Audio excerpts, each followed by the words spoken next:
నమస్కారం. ధర్మ సందేహాలు కార్యక్రమానికి స్వాగతం. ధర్మో రక్షతి రక్షితః. ధర్మాన్ని రక్షిస్తే ఆ ధర్మం మనల్ని రక్షిస్తుంది. ధర్మాచరణ వల్ల మన జీవితం ఆనందమై సద్గతి లభిస్తుంది అన్నది కూడా పురాణ వచనం. దానికి అనుగుణంగా మన భారతీయ సంస్కృతి సంప్రదాయానికి తగ్గట్టుగా ప్రతి ప్రాంతం వారు ఎన్నో రకాల ధర్మాలని ఆచరిస్తూ ఉంటారు. చాలా సందర్భాల్లో చాలా రకాల సందేహాలు కలుగుతూ ఉంటాయి. సహజమే. చేయవచ్చో చేయకూడదో, చేస్తే ఏమవుతుందో, చేయకపోతే ఎలాంటి పరిణామం సంభవిస్తుందన్న సందేహాలు చాలామందిని కలవరపెడుతూ ఉంటాయి. అటువంటి వారి ధర్మ సందేహాలకు శాస్త్రీయ సమాధానాలు అందించడానికి మన ముందున్నారు ప్రముఖ ఆధ్యాత్మిక రత్న సూక్తి సుధాకర రచయిత, మీ అందరికీ సుపరిచితులైన డాక్టర్ అన్నదానం చిదంబరం శాస్త్రి గారు.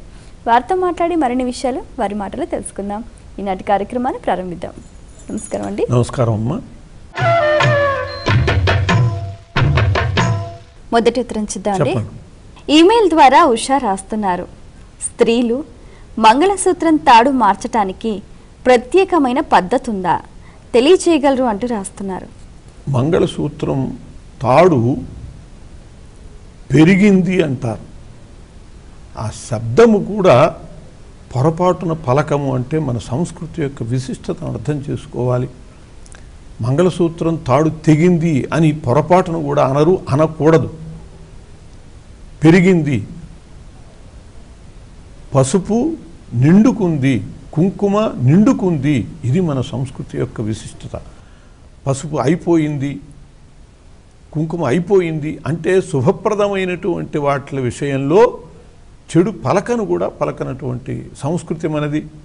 కాబట్టి పొరపాటున అలా ఆ తాడు పెరిగిపోతే వెంటనే పసుపు తాడు పసుపు కొమ్ముతో కట్టుకోవాలి.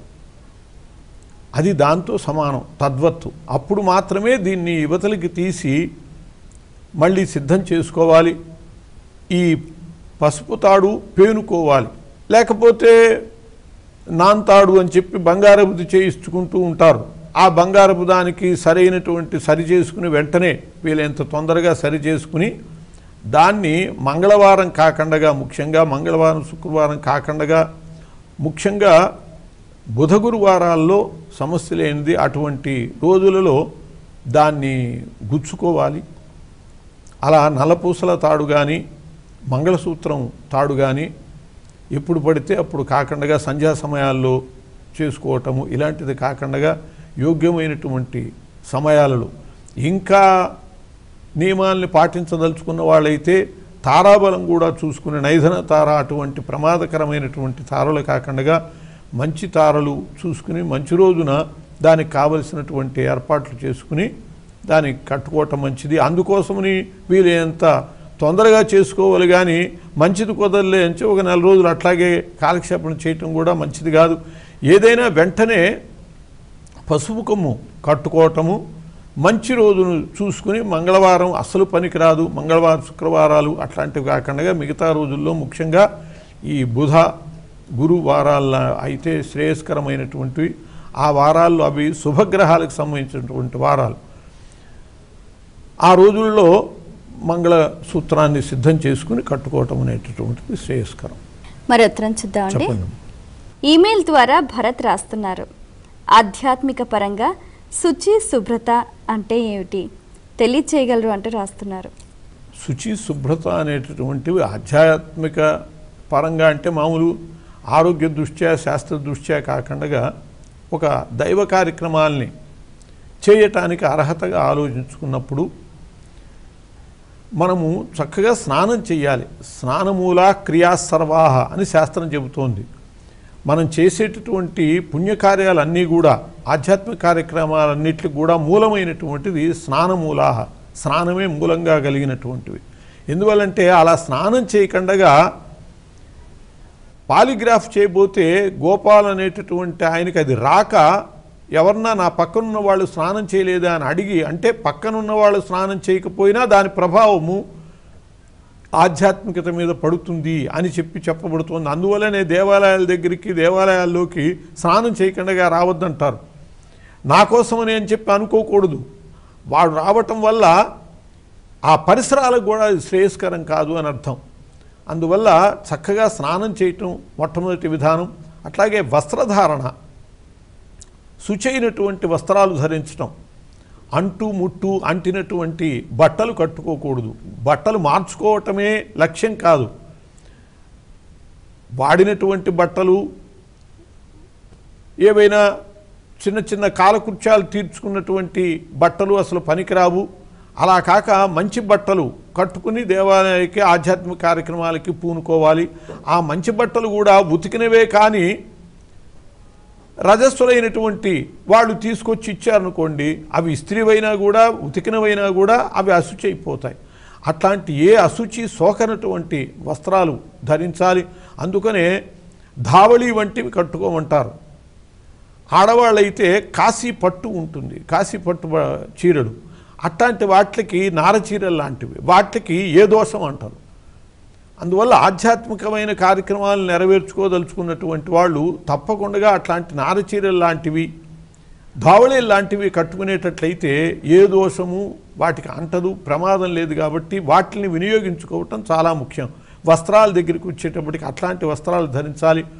అలాగే తిలకధారణ చెయ్యాలి. ప్రతి సంప్రదాయంలో కూడా తిలకధారణ అనేది ఉంటుంది. కాకపోతే తేడాలు ఉంటాయి సంప్రదాయాన్ని బట్టి, అంతే తప్పితే తిలకధారణ లేనటువంటి సంప్రదాయం అంటూ లేదు. కాబట్టి తిలకధారణ చేయటం, భగవత్ సన్నిధానంలో కూర్చుని మొట్టమొదట పవిత్రీకరణ చేసుకోవాలి. శాస్త్రం చెబుతోంది, అపవిత్ర పవిత్రోవా సర్వావస్థాంగతోపివా యస్మరేత్ పుండరీకాక్షం సబాహ్యాభ్యంతర శుచి. పుండరీకాక్ష పుండరీకాక్ష పుండరీకాక్ష అని చెప్పి పుండరీకాక్ష స్మరణ చేస్తూ నీళ్లు కనుక చల్లుకునేటట్లయితే బాహ్యము ఆభ్యంతరము ఈ రెండింటి విషయాల్లో కూడా శుచి అయినటువంటి వాళ్ళం అవుతాం. కాబట్టి అటువంటి విధానంగా మనము మంత్రపూతంగా శుచి చేసుకోవటం, స్నానాధికంతో చేసుకోవటమే కాకుండా మంత్రపూతంగా కూడా శుచి చేసుకుని కార్యక్రమాలకి, ఆధ్యాత్మిక కార్యక్రమాలకి ఉపక్రమించేటట్లయితే అది చాలా నిశ్చలమైనటువంటి పద్ధతి అవుతుంది.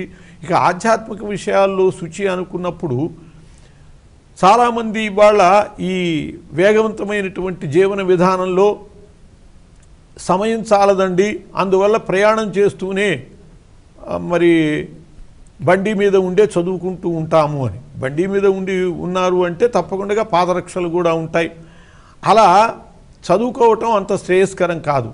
కానీ గత్యంతరం లేనటువంటి పరిస్థితుల్లో మానసికం చేసుకునేటట్లయితే, బాచా కూడా పెదవి కూడా కదలకండగా మానసికం చేసుకునేటట్లయితే ఏ దోషము దానికి అంటదు.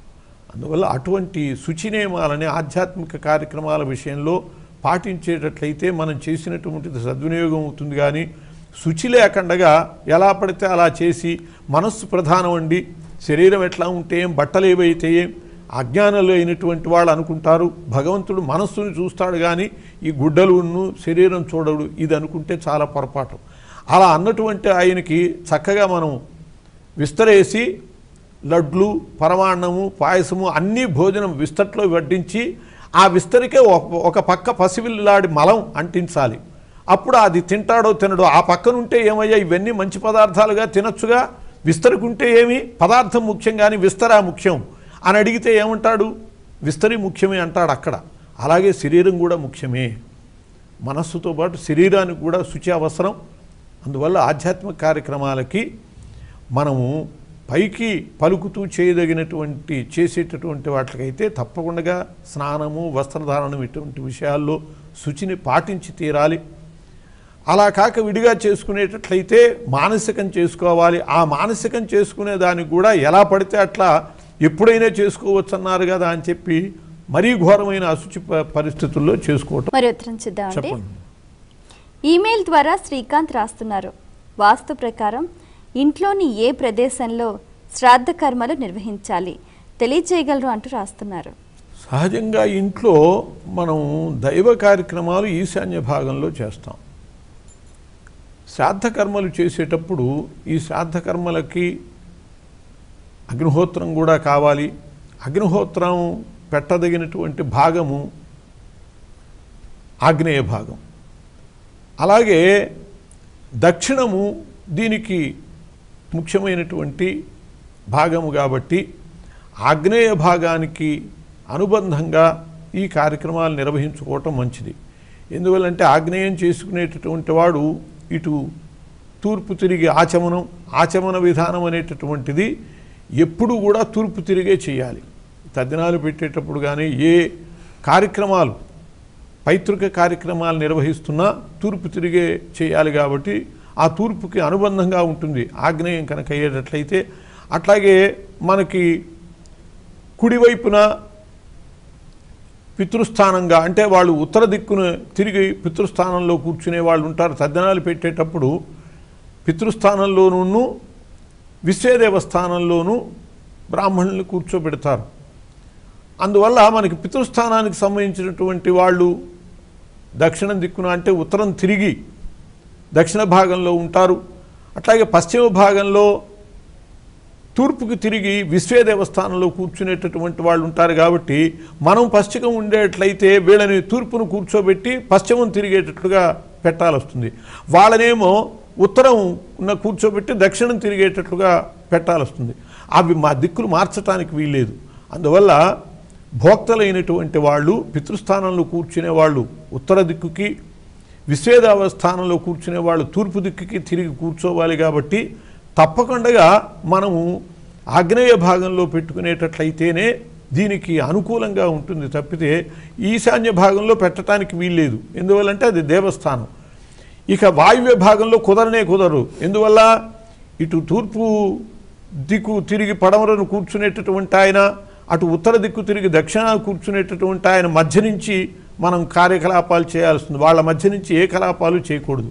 ఖచ్చితంగా అనుకూలమైనటువంటి విధానం ఏమిటంటే ఆగ్నేయ భాగంలో మనం ఉండి ఆ కార్యక్రమాన్ని నిర్వహించుకుంటేనే ఇది సవ్యమైనటువంటి పద్ధతిలో జరుగుతుంది. మరి ఉత్తరం చూద్దామండి.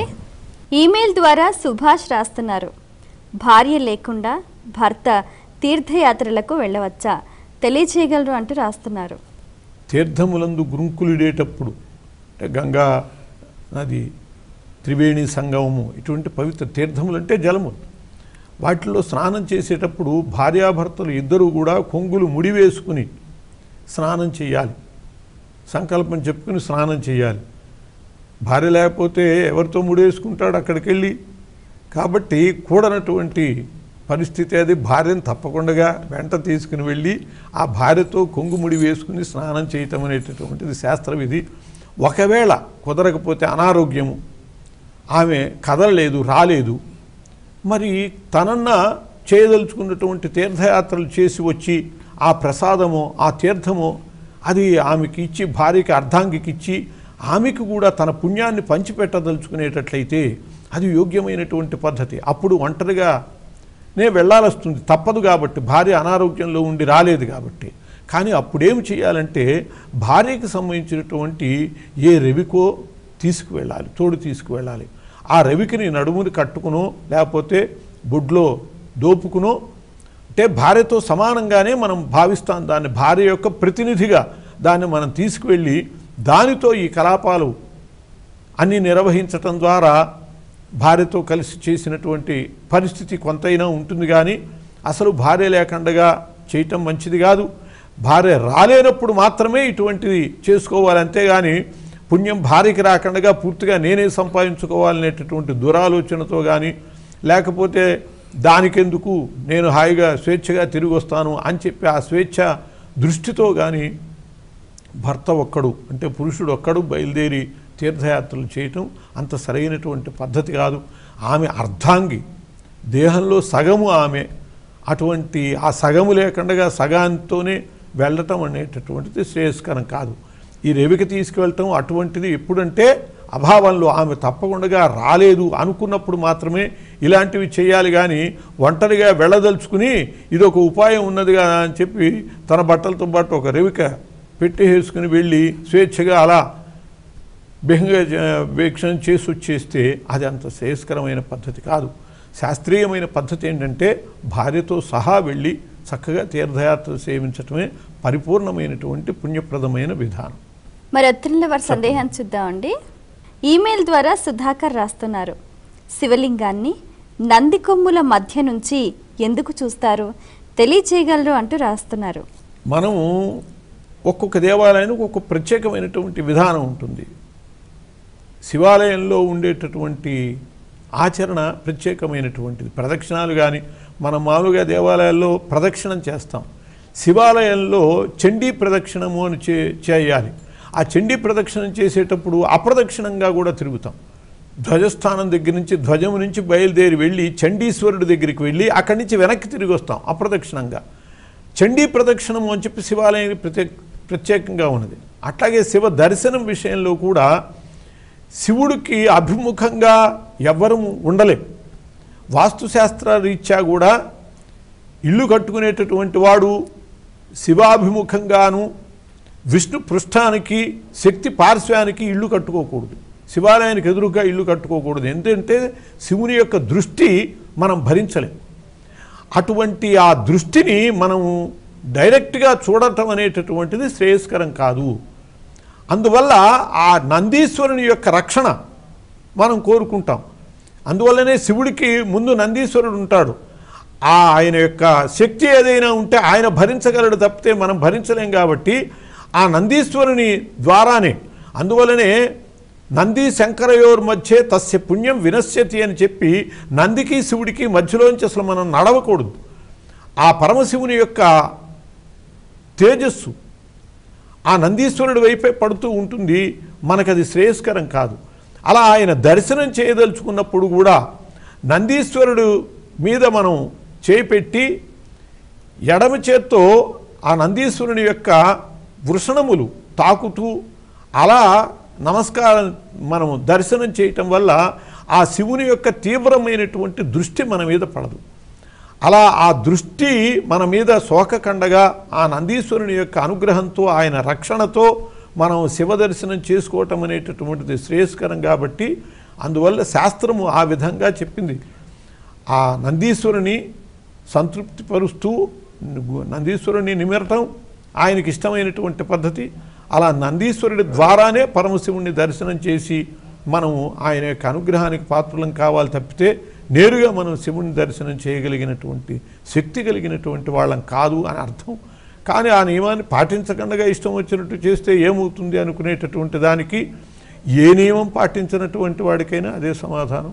అందువల్ల శాస్త్రం చెప్పినటువంటి విధానం ప్రకారము కుడి చేతిని అది కూడా బొటన వ్రేలు మధ్య వ్రేలు ఈ వేళ్ళని నందీశ్వరుడి మీద పెట్టి చూపుడు వేలు పెట్టకూడదు. తర్జనీం పరివర్జేతని ఈ వేలు పనికిరాదు. అందువల్ల ఆ రెండు వేళ్ళు పెట్టి ఆ కొమ్ముల మధ్య నుంచి శివ దర్శనం చేయటం అనేటటువంటిది శాస్త్ర విధానం. ఎడం చేయి ఆయన యొక్క మర్మస్థానం మీద ఉంచాలి. ఆ సమయంలో అది శాస్త్ర విధానం, దాన్ని పాటించాలి. మరి ఉత్తరం చూద్దామండి. చెప్పండి. ఈమెయిల్ ద్వారా శుక రాస్తున్నారు, రామాయణంలో హనుమంతుని తల్లిదండ్రుల ప్రస్తావనే లేదా, తెలియచేయగలరు అంటూ రాస్తున్నారు. రామాయణంలో హనుమంతుని యొక్క తల్లిదండ్రుల ప్రస్తావన ఉన్నదండి, లేకపోలేదు. కిష్కింధాకాండలో వానరులంతా కూడా సముద్ర తీరానికి చేరుతారు. సముద్రం యొక్క ఉత్తర తీరానికి చేరుతారు. అక్కడి నుంచి సముద్రం లంఘించాలి, 100 యోజనాల సముద్రాన్ని లంఘించాలి. ఎవరు ఈ 100 యోజనాల సముద్రాన్ని లంఘించగలవాళ్ళు అనేటటువంటి ప్రశ్న వస్తే ఎవరికి వాళ్ళు నేను ఇంత దూకగలను అని ప్రగల్భాలు పలుకుతారు. ఎవ్వరూ దూకలేరు. జాంబవంతుడు చెప్తాడు నేను 90 యోజనాలు దూకగలుగుతానంటాడు. ఏం ప్రయోజనం? 90 యోజనాల దూరంలో సముద్రంలో పడతాడు. అంగదుడు చెప్తాడు నేను 100 యోజనాలు దూకగలను కానీ తిరిగి రాగలనో లేను అంటాడు. అది వ్యర్థం. తిరిగి రాకపోతే వెళ్ళాడో తెలియదు, మధ్యలో మునిగాడో తెలియదు. కాబట్టి వెళ్ళి పూర్తిగా రాగలిగినటువంటి వాడి వల్లనే కార్యం సానుకూలం అవుతుంది. మరి మనలో అటువంటి వాడు లేడా అని చెప్పి వాపోతూ ఉంటే అప్పుడు జాంబవంతుడు, అతడు కృతయుగం నుంచి ఉన్నాడు, బ్రహ్మ ఆవలింత నుంచి పుట్టినటువంటి వాడు, మహావృద్ధుడు జాంబవంతుడు. ద్వాపరయుగంలో కూడా ఉన్నాడు, కృష్ణుడితో యుద్ధం చేశాడు బాహాబాహి. ఆ జాంబవంతుడు చెప్తాడు ఆయనకు అన్నీ తెలుసు, ఆంజనేయుడు ఈ కార్యం చేయటానికి సమర్థుడు. మరి ఎందుకు ఆయన చెప్పలేదు అంటే ఆయన శక్తి ఆయనకి తెలియదు, అటువంటి శాపం ఆయనకున్నది. అందువల్ల ఆయన్ని మనం కనుక ప్రబోధిస్తే నువ్వు ఇంత శక్తి గలవాడివి అని చెప్పి ఆయన కనుక తెలియజేసేటట్లయితే తప్పకుండా ఈ కార్యాన్ని చక్కబెట్టగలడు అని చెప్పి జాంబవంతుడు చెప్పి అప్పుడు ఆంజనేయుడి దగ్గరికి వెళ్ళి, నాయనా నువ్వు ఇటువంటి వాడివి, అటువంటి వాడివి, నువ్వు కేసరికి ఆంజనేయందు పుట్టినటువంటి వాడివి అని చెప్పి ఆ సందర్భంలో ఆయన యొక్క జననాన్ని గురించి ప్రస్తావించడం జరిగింది. అలా ఆంజనేయ స్వామి యొక్క జనన వృత్తాంతము మనకి 1-2 చోట్ల ఉత్తర కాండలో కూడా మనకు వస్తుంది రామాయణంలో. చాలా సంతోషం అండి. మీ సమయాన్ని కేటాయించి మా ప్రేక్షకుల ధర్మ సందేహాలకు శాస్త్రీయ సమాధానాలు అందించినందుకు ధన్యవాదాలు. నమస్కారం అమ్మా. వీక్షించారు కదండి, ఇది ఇవాల్టి ధర్మ సందేహాలు కార్యక్రమం. మీకు కూడా ఏవైనా ఆధ్యాత్మిక ధర్మ సందేహాలు కలిగితే మా ఈ కార్యక్రమానికి మీ సందేహాల్ని క్లుప్తంగా, సూటిగా, స్పష్టంగా పోస్ట్ కార్డ్పై లేదా ఈమెయిల్స్ ద్వారా రాసి పంపించండి. మా చిరునామా ధర్మ సందేహాలు, కేర్ ఆఫ్ భక్తి TV, road number 92, Jubilee hills, Hyderabad 5,96,000. మా ఈమెయిల్ ఐడి bhaktihyd@gmail.com. మరో కార్యక్రమంలో మళ్ళీ కలుసుకుందాం. అంతవరకు సెలవు. నమస్కారం.